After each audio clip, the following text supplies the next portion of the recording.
today, our continent is not at ease. Our continent is not at ease spiritually. Our continent is not at ease economically. Our continent is not at ease in our health. Our continent is not at ease in our education. We live in a continent which has great prospects, but is now in monumental difficulties. And that is why it is legitimate to engage in an inquiry such as this. We have been victimized many times, and those who spoke before me had the occasion to narrate to you how we were enslaved and commodified by the Arabs. The Arab colonization project was a project not only of Islamization, but also a project of Arabization. And when the Arabs were done with us, the European tribes came. If it was not the Portuguese, it was the Dutch. If it was not the Dutch, it was the Italians. If it was not the Italians, it was the French. If it was not the French, it was the Germans. If it was not the Germans, it was the English. We were victimized. That is our history. This is the only continent that has welcomed all civilizations. We started with the Arabs. They abused us. Then came the Portuguese. We welcomed them. They abused us. Then the Dutch came. We welcomed them. They abused us. Then the Italians came. We welcomed them. They abused us. Then the Germans came. We welcomed them. They abused us. Then the French came. We welcomed them. They abused us. Then the English came, we welcomed them and they abused us. Then the Indians came, we welcomed them and they abused us. Then the Lebanese came, we welcomed them, they abused us. Now the Chinese are coming, we are welcoming them and they are abusing us. And when slavery had lost its luster, some from within their ranks pretended that they were abolishing slavery. They introduced yet another thing, the thing called colonization. They came into our continent and claimed that they had discovered us. They came, and while we were here, they discovered the Cape of Good Hope. They discovered us, they claimed. While we were here, they came and pretended to discover all lakes and all rivers. That is how they came. While we were here, they came and pretended that we had no history. But let us assess history, if only to demonstrate to ourselves that the African continent is the cradle of human civilization. You know, when Europeans were still living in caves, the Dogon in Mali had already recognized the stars. When the Europeans were still eating raw meat, the Africans had discovered fire. The Africans were the pioneers. And even if you look at all religions and their creation, and I'm a keen reader of the Bible, and the Bible records, and the God said, let us create man in our own image, and that he took soil and formed man out of it. The last time I checked, soil was brown or black, not white.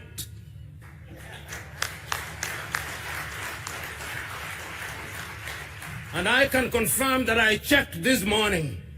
The soil is still black, the soil is still brown, and if therefore anybody is created in the image of God, it is we who are of the black race.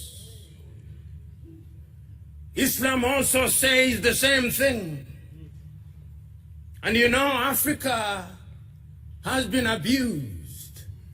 When you look at the maps that are drawn by European cartographers, Africa is smaller than the United States of America, and yet it is larger, almost as large as Asia. They minimize us at all times. Even the thing they call the Middle East, what is middle about it? How can it be that Israel is not part of Africa, but Madagascar is a part of Africa? When we assembled here to talk about decolonization of the mind, we must remind ourselves of our history. The pyramids were made here in Africa. It still defies architecture and engineering. It's the Africans who made them. The walls of Benin, which are 4 times longer than the Chinese Great Wall, were here in Africa. The temples of Lalibela, which were dug out in Ethiopia out of the soil, were made here in Africa. The great walls of Monomatapa in Zimbabwe were made here in Africa. And when you go to the warriors of the world, the Monis or the Amazons of Dahomey were found in present-day Benin. King Zinga of the Mbanda, of the Batamba, was here in Angola.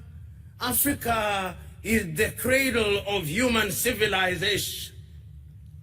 You know, as a young man, I read Ghana's Jody Graft's play, Muntu, in which he says in part, some things we know and some things we do not know. But this one we know, that Odoman Koma created the world. And that Odoman Koma is God. And that God is neither Christian nor Muslim nor all these things, because God is a spirit. And if he is a spirit, he cannot be all those things. Your own Desmond Mpilo Tutu writes in a book, God is not a Christian. And he is not. Even for those of us who are of the Christian faith, Christ was not a Christian. Christianity is a post-Christ religion.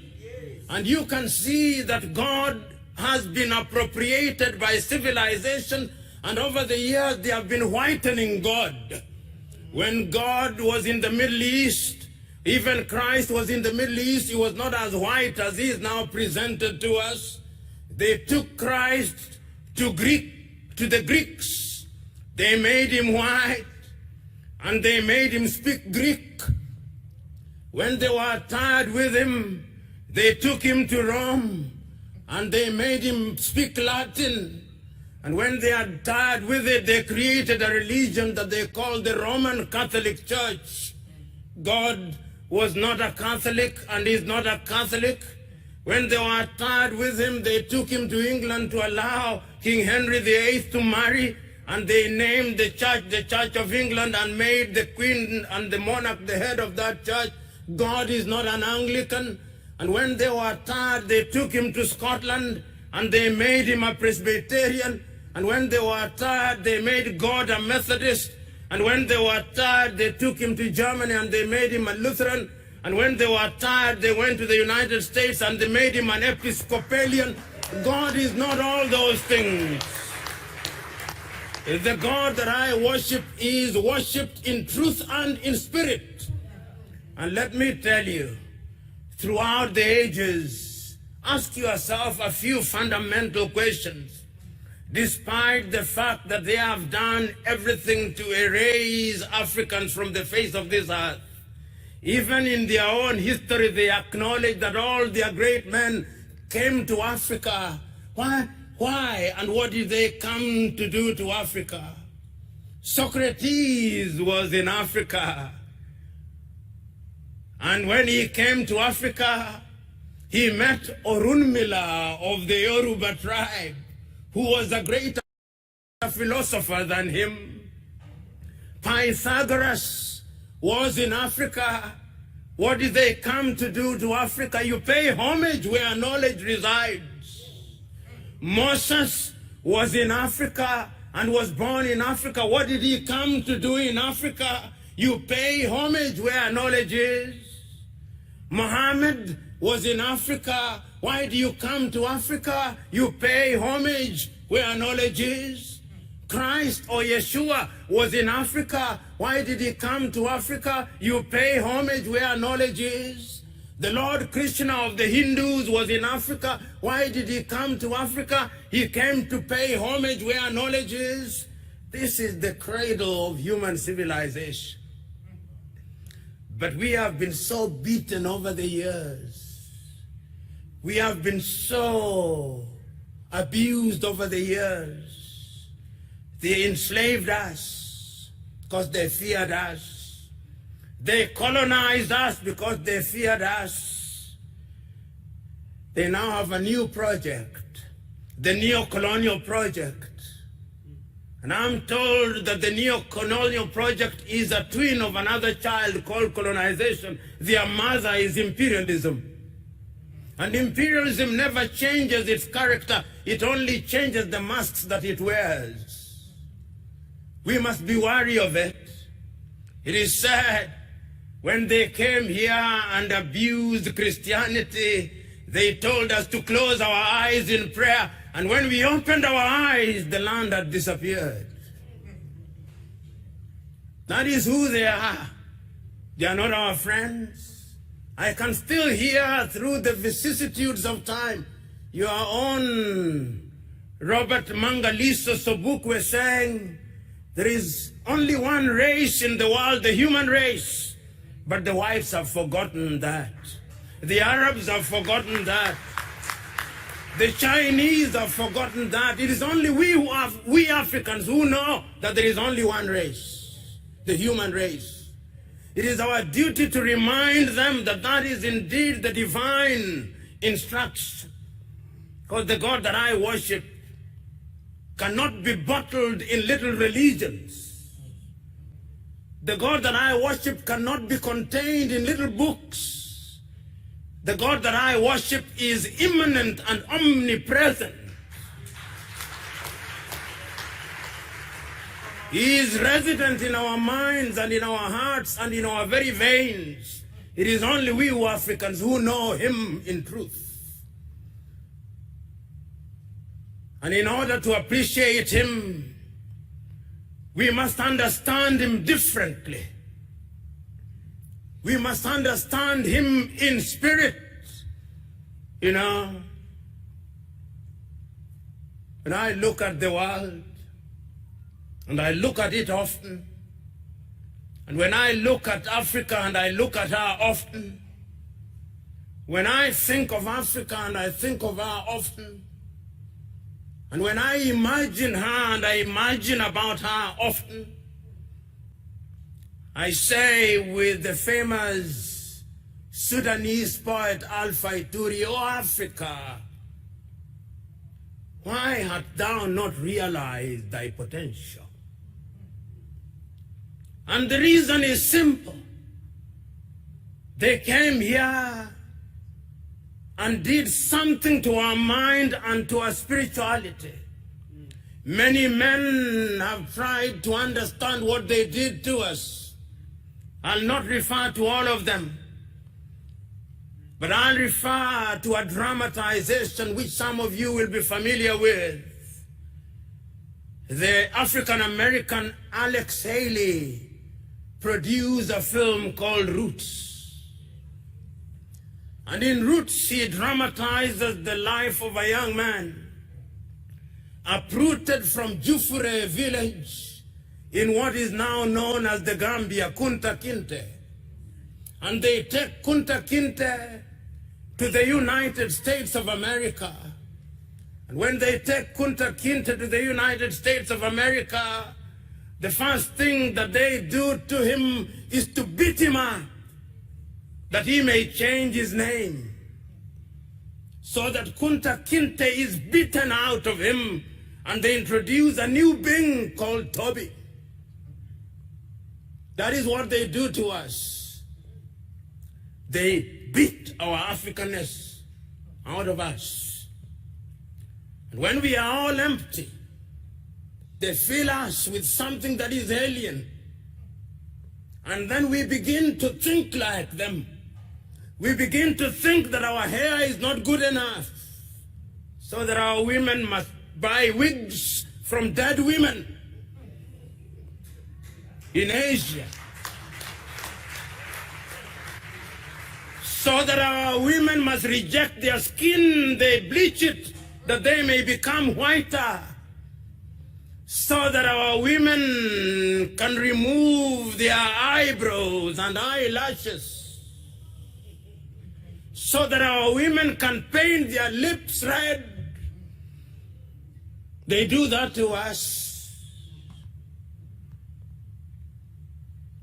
so that our women can stop eating, that they may become slender. They do that to us. And they do that to us because they know that our women are the fountain of life. And that when they change our women, we men who are weak will be changed. We must stop that.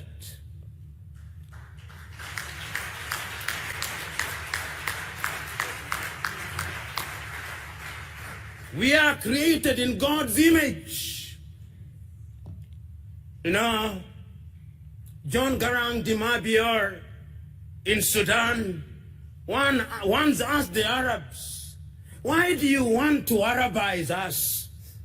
Why do you want to Islamize us? This God who created us, Nuer, Dinka, Zulu, Kosa, Herero, Nama, Ovambo, Ovimbundu, Igbo, Luo, Agekoyo, Dogon, Wolof, Yoruba, Fulani, Fulfude. Was he stupid? If he is all wise, is he not a God of diversity who wants to be celebrated in different and diverse ways?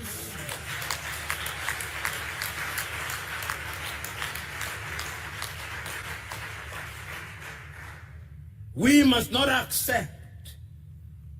We must, in the nature of things, change ourselves. You know, just this morning, I was reading the latest work of a great African, Achille Mbembe, from the Dark Night, Essays in Decolonization. And he says that the only place that we must start decolonizing is the mind, because the mind is the standard of the man.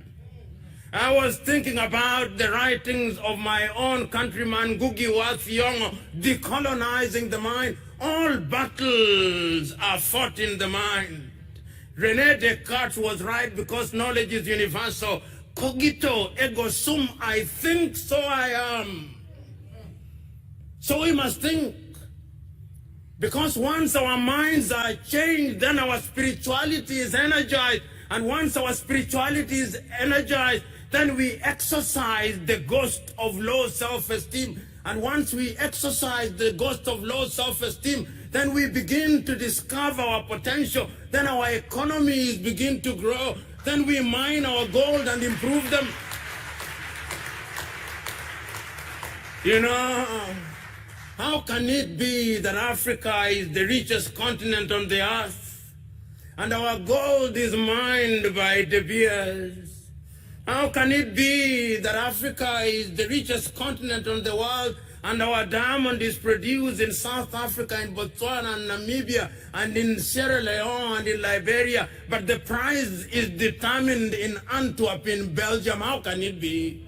How can it be that Africa produces cocoa in Togo, in Cote d'Ivoire, and in Ghana, and chocolate is then made in Switzerland and in Belgium, who have not even a bush of cocoa? How can it be that tea is produced in Ethiopia and in Uganda and in Kenya, and when it is taken to the United Kingdom, they now call it English tea? How can it be? How can it be? How can it be? How can it be that coltan is mined in the Democratic Republic of Congo, but not a single African country makes a mobile phone? How can it be? How can it be? It can only be because we have allowed our minds to be captured. It can only be because we have allowed ourselves to be spiritually confused. Can only be because we have allowed ourselves to be slaves of others. And the God that we worship, knowing that we are confused, has turned his head on the other side, so that when we pray and fast, he does not listen. Or if he listens, he does not care. He's waiting for us to realize ourselves so that we can worship in truth.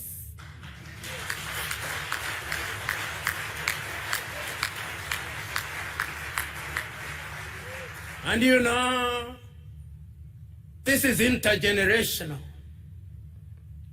The pains that are being visited upon this generation are out of the sins that were committed by the other generation. It is a time to repent, so that we who have transgressed may say that we have repented, because the future now does not lie in us.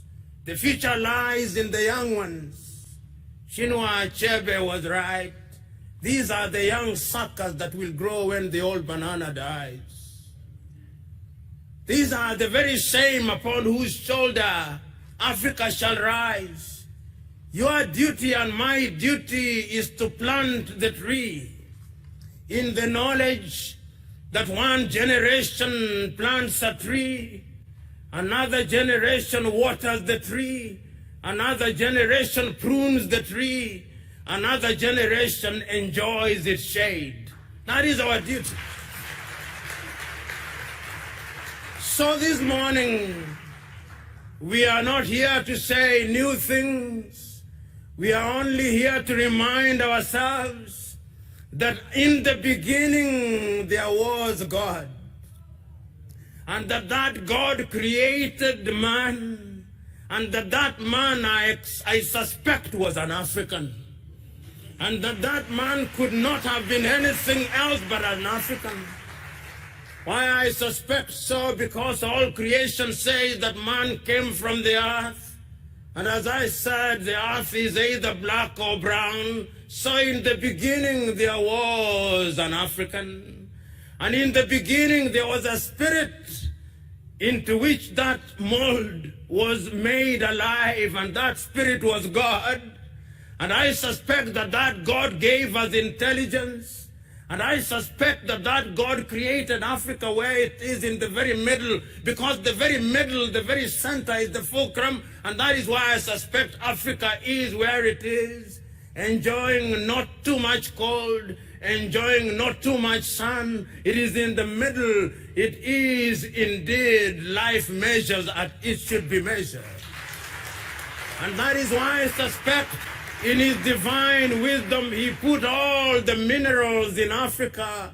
If it is not gold, it is coltan. If it is not coltan, it is iron ore. If it is not iron ore, it is copper. And he does not stop there. When he was distributing rivers and lakes, he ensured that Africa had the best of lakes, the best of rivers, and he did not stop there. He ensured that we are surrounded with the best of oceans. If it is not the Atlantic, it is the Indian, which should be called the African. I do not know why they call it the Indian Ocean, but that is their conspiracy. Then there is the Mediterranean. They also call it another name, and he did not stop there. Once he had done that, he ensured that this is a continent that has men and women who are so forgiving, so generous. This is the only continent that has welcomed all civilizations. We started with the Arabs. They abused us. Then came the Portuguese. We welcomed them. They abused us. Then the Dutch came. We welcomed them. They abused us. Then the Italians came, we welcomed them, they abused us. Then the Germans came, we welcomed them, they abused us. Then the French came, we welcomed them, they abused us. Then the English came, we welcomed them and they abused us. Then the Indians came, we welcomed them and they abused us. Then the Lebanese came, we welcomed them, they abused us. Now the Chinese are coming, we are welcoming them and they are abusing us. We must stop this. And we can only stop this through self-realization. And that is why when I conclude, I must conclude by making reference to a great African, Ante Cheikh Diop of Senegal, who writing in his book, The African Origin of Humankind, Myth or Reality, says, this is a problem that can only be solved through aggression. And I'm telling us, this is the time now for Africa to rise. Africa will be great. Africa must be great. And it will only be great if we choose to spiritually decolonize our minds, our hearts, and culture, because it is only then that Africa will be a great continent. God bless you.